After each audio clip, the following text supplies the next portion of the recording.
Halo semuanya, selamat datang di sesi pembelajaran kita hari ini. Bu Ika senang sekali bisa menemani kalian hari ini, karena kita akan jalan-jalan ke dunia mikroskopis dari minuman yang mungkin hampir setiap hari ada di kulkas kita. Siap-siap ya, karena kita akan membongkar keajaiban kimiawi yang sembunyi di balik segelas susu. Coba bayangin skenario ini deh.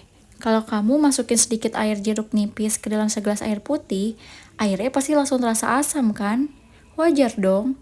Tapi, tahukah kamu, kalau kamu netesin sedikit asam ke dalam segelas susu segar, rasanya itu nggak langsung berubah jadi asam. Aneh banget kan?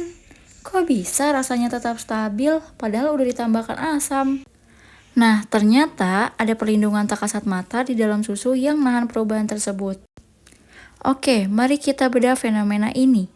Di satu sisi, kita punya susu segar dengan bentuk cair dan rasanya yang gurih khas. Di sisi lain, kita tambahin sedikit asam ke dalamnya. Logikanya, susunya pasti langsung rusak atau minimal rasanya berubah tajam. Tapi, nyatanya secara mengejutkan, rasa dan wujud fisiknya di awal-awal itu tetap sama, tidak mengalami perubahan sama sekali. Rahasianya, susu punya sistem penyangga khusus yang isinya protein kasein dan ion fosfat yang bekerja keras di tingkat molekuler untuk melindungi rasa susu. Agar lebih jelas, ini dia peta perjalanan kita hari ini. Yang pertama, kita akan mulai dari misteri rasa susu, lanjut ke sistem penyangga susu, lalu kita dapat melihat aksi kasein dan fosfat, mencari tahu di mana titik kritis runtuhnya penyangga, dan ditutup dengan keajaiban fermentasi asam. Yuk kita mulai. Bagian pertama, misteri rasa susu. Sebelum kita ngomongin soal asam yang masuk tadi, kita harus tahu dulu bentuk dasar susu segar saat baru saja diperah itu kayak gimana sih? Susu itu bukan cuma cairan putih biasa loh, tapi cairan biologis yang kompleks banget. Di dalamnya ada protein, kalsium, dan fosfor. Susu sapi memiliki cita rasa alami yang cenderung sedikit manis sekaligus gurih. Rasa khas ini muncul dari perpaduan yang seimbang antara kandungan gula laktosa dengan berbagai mineral di dalam susu. Kondisi inilah yang menjadi keadaan awal susu masih stabil, sebelum nantinya mengalami gangguan dari zat asam yang masuk. Jika ditinjau dari sisi kimia, keseimbangan cita rasa susu tersebut hanya dapat terbentuk pada rentang pH yang sangat spesifik. Susu sapi segar yang berada dalam kondisi baik secara alami memiliki pH sekitar 6,5 hingga 6,7. Angka ini memang tergolong sedikit asam, tetapi letaknya sangat dekat dengan kondisi netral. Pada rentang pH inilah protein-protein yang terkandung dalam susu dapat tetap tersebar merata dan stabil di dalam cairan, sehingga mampu mempertahankan tekstur susu agar tetap halus, homogen, dan cair. Lanjut ke bagian kedua, sistem penyangga susu. Disinilah kita ketemu sama jawabannya. Kenapa susu bisa tahan dari serangan asam tadi? Susu itu punya mekanisme pertahanan rahasia yang dalam ilmu kimia kita sebut sebagai sistem penyangga atau buffer. Coba bayangkan sistem ini seperti spons kimia atau seperti pengawal mikroskopis. Tugas utama mereka itu simple tapi krusial, yaitu diantaranya mengurangi pengaruh asam yang masuk dan menahan pH cairan agar tidak mudah turun drastis. Susu menjadi salah satu larutan penyangga alami paling luar biasa yang pernah diciptakan alam. Terus, siapa sih wujud asli dari para pengawal mikroskopis ini? Jagoan utamanya adalah kasein. Kasein ini menyumbangkan sekitar 80% dari total protein di dalam susu sapi. Tapi, kasein tidak kerja sendirian ya.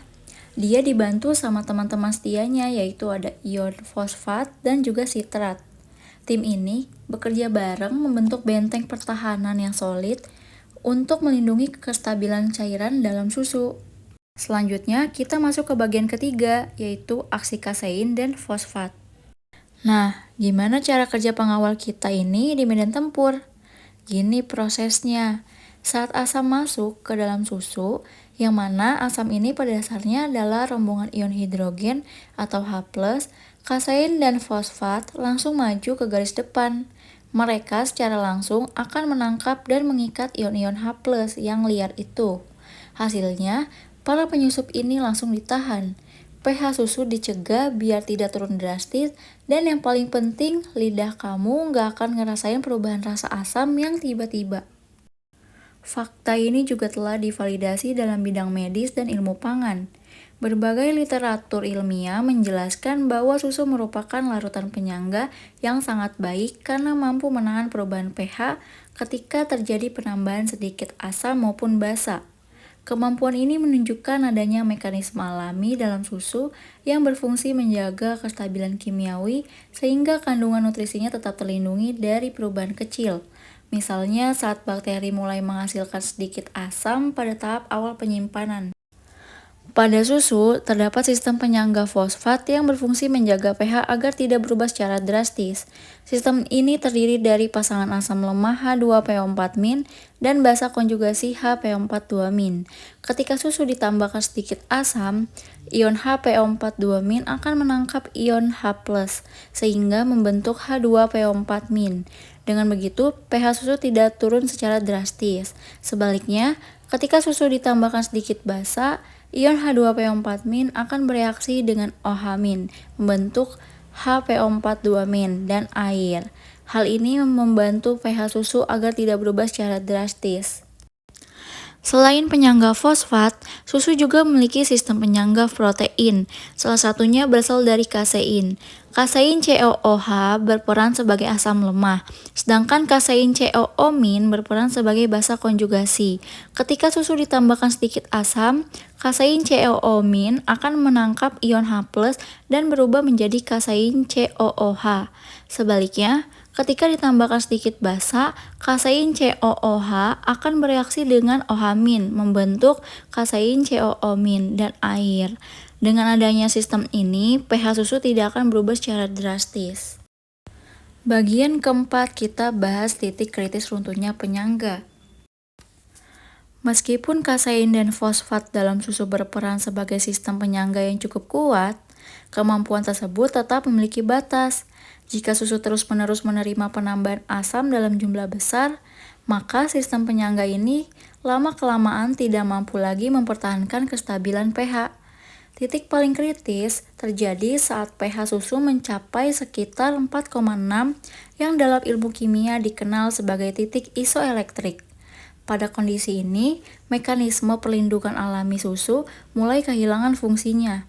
Kasein tidak lagi cukup kuat untuk menahan kelebihan ion asam yang masuk, sehingga kestabilan susu runtuh dan perubahan pada susu mulai tampak jelas. Biar kebayang bedanya, selama pH susu masih di atas 4,6, bentuknya bakal tetap cair dan mulus. Tapi pas pH-nya turun drastis dan nyentuh angka 4,6, boom, protein kasein ini langsung kehilangan muatan penyimbangnya. Mereka yang tadinya saling jaga jarak, tiba-tiba jadi tidak stabil, saling tabrak, gumpal, dan akhirnya terkoagulasi. Wujud susunya berubah jadi gel yang padat, dan barulah rasa asam yang tajam itu meledak di lidah kita. Terakhir, bagian kelima, keajaiban fermentasi asam. Kamu mungkin berpikir, wah sayang sekali susunya jadi rusak. Jangan salah, runtuhnya pertahanan ini di dunia kuliner malah jadi sebuah keajaiban loh. Coba kita lihat proses fermentasi. Di sini kita sengaja masukin bakteri asam laktat seperti Lactobacillus misalnya. Bakteri-bakteri ini bakal bertindak kayak pabrik mikroskopis. Mereka makan gula laktosa yang manis, terus ngeluarin asam laktat yang sangat banyak. Karena produksinya masif banget, pasukan kasein kita akhirnya kewalahan dan susu akan menggumpal dengan sempurna. Dan coba tebak, apa hasil dari gumpalan kasein yang asam ini? Produk-produk makanan enak yang sering kita makan, tanpa sistem penyangga yang akhirnya runtuh ini, kita nggak bakalan pernah bisa nikmatin tekstur lembut dan rasa segar dari yogurt. Kita nggak bakal punya beraneka ragam keju atau bahkan makanan unik kayak tahu susu. Semua itu bergantung pada proses koagulasi kasein ini. Jadi, keruntuhan sistem kimiawi di susu justru melahirkan inovasi kuliner yang luar biasa lezat. Nah, jadi seperti itu. Besok pagi, pas kamu lagi minum segelas susu dingin atau asiknya nyendok yogurt, ingat-ingat ya pertempuran mikroskopis dan pahlawan kasein yang ada di dalamnya. Hal tersebut bikin kita berpikir satu hal yang menarik nih. Kalau alam saja bisa merancang sistem penyangga secanggih ini di dalam sebuah botol susu biasa, kira-kira keajaiban kimiawi apa lagi ya yang diam-diam bersembunyi di makanan kita sehari-hari, nunggu buat kita temuin? Teruslah bertanya, jangan berhenti belajar, dan terima kasih sudah mengikuti sesi pembelajaran kita hari ini. Sampai jumpa.